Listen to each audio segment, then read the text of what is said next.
You ever done this? You pick up a book that you read many years ago and you start reading it again and you go, I used to love this book. Why? It's no good.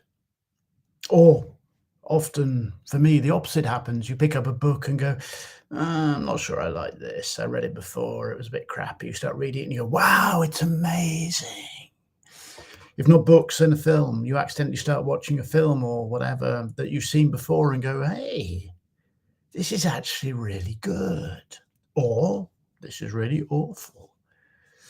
Piece of music. I don't have a TV. I don't watch films or TV. So often I'll come across an album being suggested to me by Apple and I go, oh God, it's years since I read that. Since I listened to that, I hated it. And you'll listen, you go, God, it's good.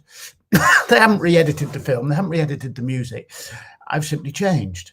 Things that I used to think were really profound, I now think are a little bit simple. And things that I used to think were, too complicated, I now understand. Or things that, this is happening as you get older, things that I once thought, were really simple and stupid, I now realize are in fact very profound. I've changed. But of course, I don't get a chance to develop a new opinion or a new relationship to a book or a film or a piece of music if I don't get beyond my initial prejudice. If I go in to read the book and I go, this book's crap, before I start, because I've read it before, I've read something else by this author, or I don't like this sort of work, and I start reading the book, I go, it's going to be crap. Why is it crap? Because I say it's crap. We get caught up in our own prejudices. And actually, to work out whether or not I like a book or a piece of music or a film or a person, I've got to become present with them. Actually, to work out whether or not something is worth my while investing attention on, I have to invest a bit of attention. Because you see, if I simply say, well, I once listened to Sinead O'Connor and I didn't like Sinead O'Connor, so I'm never going to listen to Sinead O'Connor again, I will never discover what Sinead O'Connor has to offer me now. Maybe something, maybe nothing. Dostoevsky, maybe something, maybe nothing. Shakespeare, maybe something, maybe nothing. The Lord of the Rings. I loved it growing up. Would I love it now? I don't know. But if I wanted to find out, I would have to approach it with presence. I would have to become present with it, get rid of my opinions and go, what is this thing that I am now engaging with? How true is this also in our daily interactions? If you're running an organization and you're going into a meeting with someone and you go, God, I know who this person is. They're just going to say this stuff and it's really going to annoy me. You're not going to hear what they say. And more importantly, you're not going to hear how they say it. You're not going to hear the meaning behind the meaning.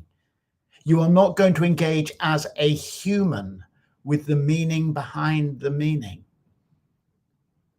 Complacency enters into an organization when you go, yeah, so-and-so is great, so-and-so is great, so-and-so is really great, they're always great, they're always great.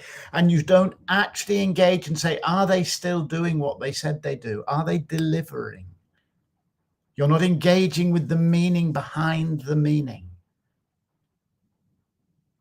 If we want to see the wonder of life, the possibility of life, the richness of life, we have to try to the best of our ability to lay aside who we are based on what we have become in the past and engage in the present moment with each conversation, each walk through nature, each piece of music we listen to, each show we watch, each decision we make.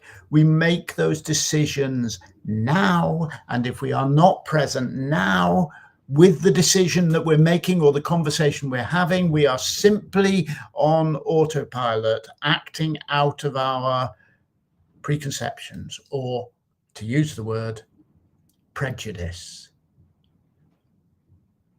Presence is the forerunner of effective communication. If you want to communicate, if you want to connect, if you want to understand, first be present. That's why I put presence as the foundation from which everything else that I do grows. First be present with what is, and then the world will start to tell you what it requires of you. I'm running a workshop, a couple of weeks. Presence is much in my mind at the moment because I'm running a workshop in a couple of weeks on the 8 principles that I use, the 8 thinking principles that I use to encourage you to become more present for longer periods of time. 8 principles which will change the way you think.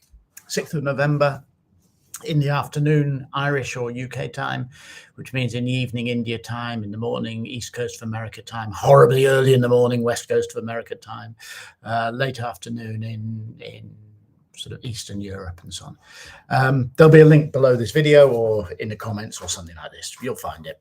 I'd love to see you there. Be present, because the world is a wonderful place. And you know what?